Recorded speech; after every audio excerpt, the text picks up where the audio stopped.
Hello there, this is Brian McCarthy with Story Residential in Hoboken coming at you today with our weekly market monitor.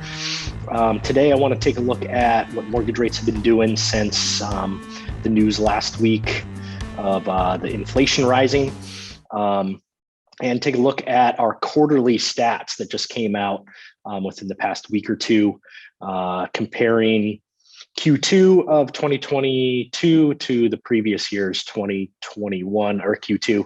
And we're going to take a look at that from like a micro level per city, and then, zoom out, show that against Hudson and Bergen counties, and then New Jersey State as a whole. So I just want to jump right into it here so I don't take too long today. Share my screen here. All right, so first up in mortgage news, today's rates actually are pretty good. They're at a 2-week low. Right now, the 30-year fixed is at 5.69, 15-year fixed just below 5.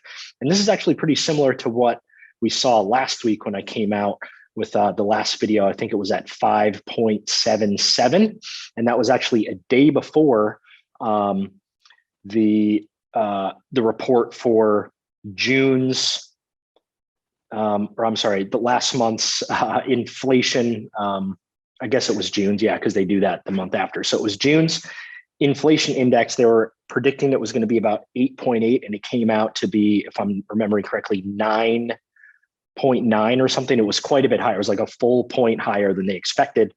And the Fed was meeting, and they're expected to raise interest rates 75 basis points. But despite all of that news, actually rates have gotten better. So that just reiterates the point that in the beginning of, or what seems to be a recession or inflation period, mortgage rates are usually the first thing to rise. And then throughout the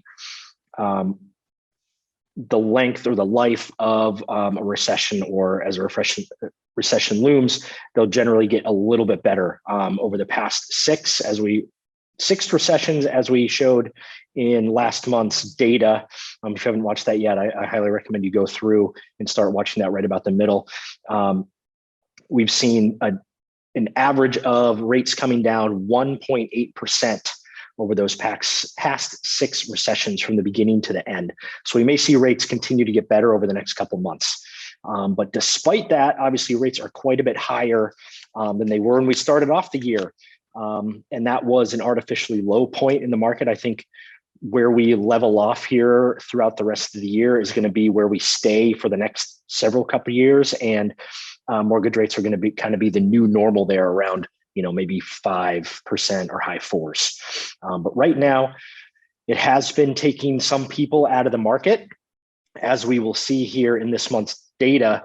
Like I said, I'm going to start micro and go macro, but the data here we're seeing is pretty much across the board. So what I'm seeing, and what we have been seeing, is that median and average sale prices continue to increase, while sales volume, number of sales, days on market, number of new contracts, and the number of new listings are all dropping. So less people are moving or deciding to move, which, lower inventory actually puts upward pressure on housing prices. But what we will see over the rest of the year and over the next couple of years here is things that are priced too high are going to stay on the market longer and have price reductions. And we probably will see over the next few months a slight increase in inventory as new things come on the market, and things that don't get sold stay on the market into that next month. So here is Hoboken's data.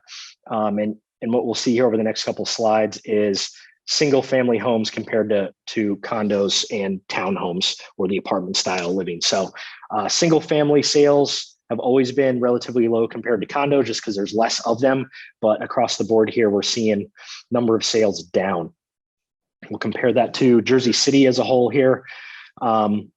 Just like the other one, except for a little bit in sales volume, but the number of sales, new listings and contracts either staying the same or down.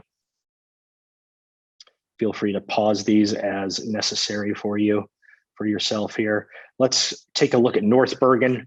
A little bit stronger of a single family market. Those have actually increased along with median sales price and average sales price. I think a lot of people over the past couple of years have realized that, hey, if I'm going to upgrade here, I might as well get a forever home or something that I can stay in for longer than 5 or 10 years and decide to buy a house instead of the next apartment. So sales volume and number of sales on single family houses both grew, but as you can see there, number of new contracts and number of new listings down over 10%. Condos, a little bit weaker there than the Jersey City and Hoboken markets as far as just volume, but overall sales volume and number of sales went up there as well. But you can see number of contracts basically stayed the same, and number of new listings and days on market both dropped. Union City is another local strong market. Overall, less single family homes for sale than condos, but we're seeing here number of new listings down 14% in houses, single family homes, and condos down 16%, and number of new contracts down by almost a quarter at 23.8. Weehawken is a nice place to go if you're priced out of Hoboken or Jersey City, but you still want to stay close to those areas with a really easy commute to Manhattan. But we're seeing here number of sales about the same, sales volume about the same, median sales price and average sales price. I mean, I guess the average of those pretty much about the same as well. But we are seeing there in townhomes and condos, number of new listings down as well. All right, so let's go a little bit more macro here. We're going to take a look at Bergen County as a whole. NJ Realtor does not have their quarterly data out yet, so I'm looking at the most recent, which is May. But what we can do here is look at year to date through May of this year compared to last year. What we're seeing is new listings are down, closed sales are down, while days on market is down as well. So that just means things that are priced well are still getting bought up pretty quickly by the people that are still in the market to buy. While median sales price and percent of list price receive are both up.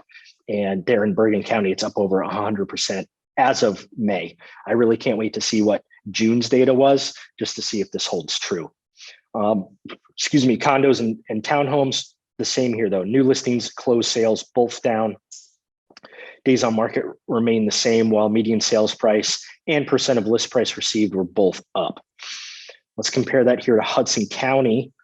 For the same time period, new listings were down a little bit. Closed sales were actually up in May. And I think a lot of that had to do with prices then were very similar to mortgage rates then in May were very similar to what they are today. But that was, if we look at this graph, that was a period where they were shooting up. So a lot of people were just locking down that house that they were under contract for, or actually closed sales are going to be, it's a lagging indicator. So a lot of those houses that closed in May actually went under contract in February and March and April, when the rates were a lot better. So seeing closed sales up in May is not that big of a surprise for Hudson County. But again, I really can't wait to see what they come out with in June, because I bet those went down. But median sales price up 13%, and percent of list price received went up from 99.2 to 99.8. Those are for single family homes. Condos and townhomes, similar story. New listings down, closed sales, pretty much the same here. It was down almost 6%, but that was 1,800 compared to 1,700. So really just about 100 less sales there in May, or year to date in May. Days on market went down a bit to under 2 months. Median sales price and percent of list price received both went up. Now let's get even more macro and look at the entire state. And again, this is New Jersey Realtors data. So this is for May. But what we see here is just across the state, what we saw in June, the trend beginning basically for a 1 year change in closed sales on all properties down 9%. The 1 year change in homes for sale down 20%, pretty crazy. And then the 1 year change in median sales price almost up 10%. Yeah, so I like to keep these short and sweet, keep you guys on your toes. I know my last one was kind of long, but glad to get on here for a quick and dirty one, just to go over that data here with you guys. I did send out an email earlier this week with June, specifically June sale data in all the markets, and even with a link to Manhattan's market as well, if you're keeping an eye on that, because we are very closely linked to that market as well, just being so close. So if you didn't get that email, let me know. I'd be happy to share that with you. But as always, here to answer your questions, address your concerns. I am here to advise and just really help you guys with whatever situation or questions you have. So I welcome your comments and feedback and outreach. You can reach me at brian.mccarthy@compass.com.